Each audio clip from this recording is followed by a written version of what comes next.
আহারের পর ঠাকুর শ্রীরামকৃষ্ণ ছোট খাটটিতে বিশ্রাম করিতেছেন। ঘরে লোকের ভিড় বাড়িতেছে, বাহিরের বারান্দাগুলিও লোকে পরিপূর্ণ। ঘরের মধ্যে ভক্তেরা মেঝেতে বসিয়া আছেন ও ঠাকুরের দিকে এক দৃষ্টে চাহিয়া আছেন। কেদার, সুরেশ, রাম, মনমোহন, গিরীন্দ্র, রাখাল, ভবনাথ মাস্টার ইত্যাদি অনেকে ঘরে উপস্থিত। রাখালের বাপ আসিয়াছেন, তিনিও ওই ঘরে বসিয়া আছেন। একটি বৈষ্ণব গোস্বামীও এই ঘরে উপবিষ্ট। ঠাকুর তাহাকে সম্বোধন করিয়া কথা কহিতেছেন। গোস্বামীদের দেখলেই ঠাকুর মস্তক অবনত করিয়া প্রণাম করিতেন। কখনো কখনো সম্মুখে সাষ্টাঙ্গ হইতেন। শ্রীরামকৃষ্ণ: আচ্ছা, তুমি কি বলো, উপায় কি? গোস্বামী: আজ্ঞে নামেতেই হবে, কলিতে নাম মাহাত্ম্য। শ্রীরামকৃষ্ণ: হ্যাঁ, নামের খুব মাহাত্ম্য আছে বটে, তবে অনুরাগ না থাকলে কি হয়?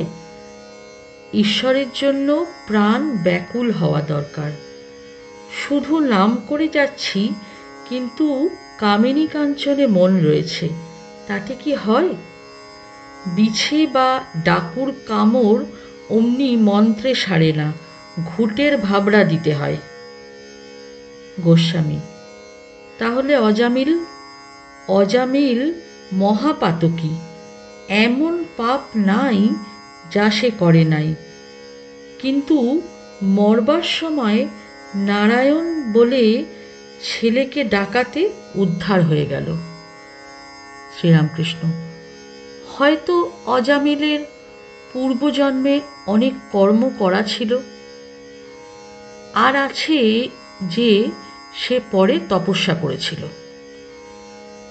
এরকমও বলা যায় যে তার তখন অন্তিমকাল। হাতিকে নাইয়ে দিলে কি হবে, আবার ধুলা কাদা মেখে যে কে সেই। তবে হাতিশালায় ঢোকবার আগে যদি কেউ ঝুল ঝেড়ে দেয় ও স্নান করিয়ে দেয়, তাহলে গা পরিষ্কার থাকে। নামেতে একবার শুদ্ধ হলো, কিন্তু তারপরেই হয়তো নানা পাপে লিপ্ত হয়। মনে বল নাই, প্রতিজ্ঞা করে না যে আর পাপ করব না। গঙ্গা স্নানে পাপ সব যায়, গেলে কি হবে? লোকে বলে থাকে পাপগুলো গাছের উপর থাকে। গঙ্গা নিয়ে যখন মানুষটা ফেরে, তখন ওই পুরানো পাপগুলো গাছ থেকে ঝাঁপ দিয়ে ওর ঘাড়ের উপর পড়ে। সকলের হাস্য। সেই পুরানো পাপগুলো আবার ঘাড়ে চড়েছে। স্নান করে 2 পা না আসতে আসতে আবার ঘাড়ে চড়েছে। তাই নাম করো, সঙ্গে সঙ্গে প্রার্থনা করো যাতে ঈশ্বরেতে অনুরাগ হয়। আর যেসব জিনিস দুদিনের জন্য, যেমন টাকা, মান, দেহের সুখ, তাদের উপর যাতে ভালোবাসা কমে যায়, প্রার্থনা করো। শ্রীরামকৃষ্ণ গোস্বামীর প্রতি: আন্তরিক হলে সব ধর্মের ভিতর দিয়াই ঈশ্বরকে পাওয়া যায়। বৈষ্ণবেরাও ঈশ্বরকে পাবে, শাক্তরাও পাবে, বেদান্তবাদীরাও পাবে, ব্রহ্মজ্ঞানীরাও পাবে, আবার মুসলমান, খ্রিস্টান এরাও পাবে। আন্তরিক হলে সবাই পাবে। কেউ কেউ ঝগড়া করে বসে। তারা বলে, আমাদের শ্রীকৃষ্ণকে না ভজলে কিছুই হবে না, কি আমাদের মা কালীকে না ভজলে কিছুই হবে না, আমাদের খ্রিস্টান ধর্মকে না নিলে কিছুই হবে না। এসব বুদ্ধির নাম মতুয়ার বুদ্ধি, অর্থাৎ আমার ধর্মই ঠিক আর সকলের মিথ্যা। এ বুদ্ধি খারাপ। ঈশ্বরের কাছে নানা পথ দিয়ে পৌঁছানো যায়। আবার কেউ কেউ বলে ঈশ্বর সাকার, তিনি নিরাকার নন। এই বলে আবার ঝগড়া। যে বৈষ্ণব সে বেদান্তবাদীর সঙ্গে ঝগড়া করে। যদি ঈশ্বর সাক্ষাৎ দর্শন হয় তাহলে ঠিক বলা যায়, যে দর্শন করেছে সে ঠিক জানে ঈশ্বর সাকার আবার নিরাকার। আরও তিনি কত কি আছেন তা বলা যায় না। কতকগুলো কানা একটা হাতির কাছে এসে পড়েছিল।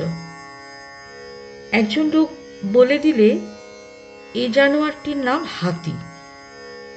তখন কানাদের জিজ্ঞাসা করা হলো, হাতিটা কিরকম? তারা হাতির গা স্পর্শ করতে লাগলো। একজন বললে, হাতি একটা থামের মতো। সে কানাটি কেবল হাতির পা স্পর্শ করেছিল। আরেকজন বললে, হাতিটা একটা কুলোর মতো। সে কেবল একটা কানে হাত দিয়ে দেখেছিল। এরকম যারা শুঁড়ে কি পেটে হাত দিয়ে দেখেছিল তারা নানা প্রকার বলতে লাগলো। তেমনি ঈশ্বর সম্বন্ধে যে যতটুকু দেখেছে সে মনে করেছে ঈশ্বর এমনি, আর কিছু নয়।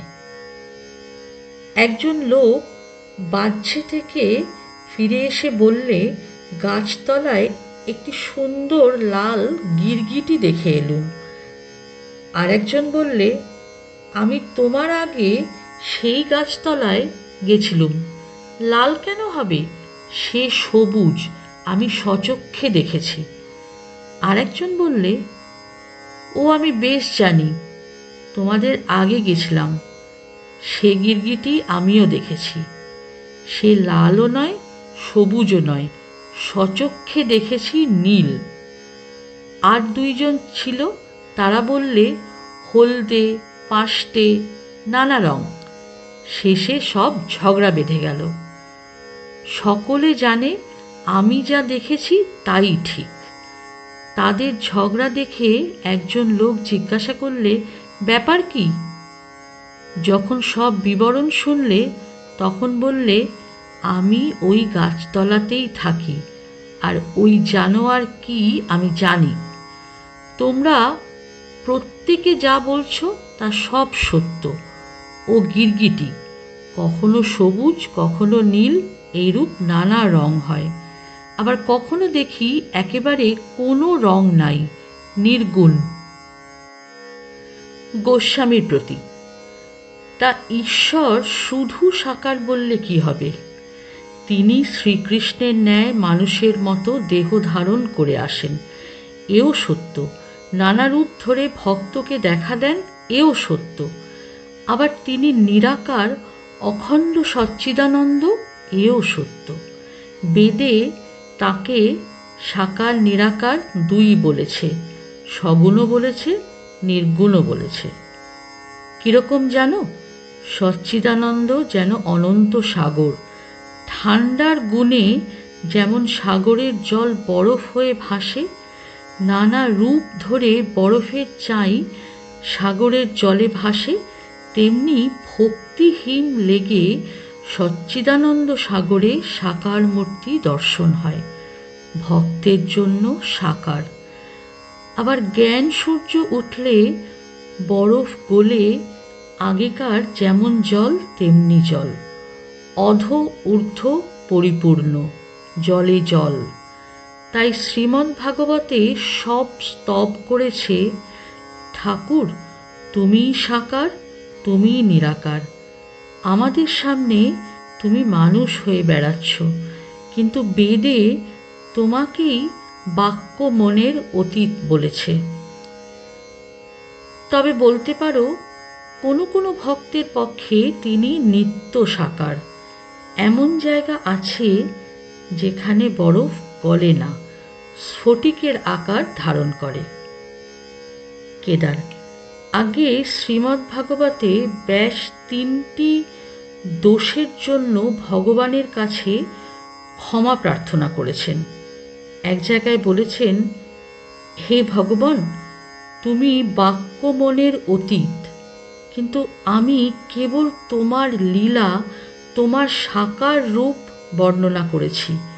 অতএব অপরাধ মার্জনা করবেন। শ্রীরামকৃষ্ণ: হ্যাঁ, ঈশ্বর সাকার আবার নিরাকার, আবার সাকার নিরাকারেরও পার। তার ইতি করা যায় না।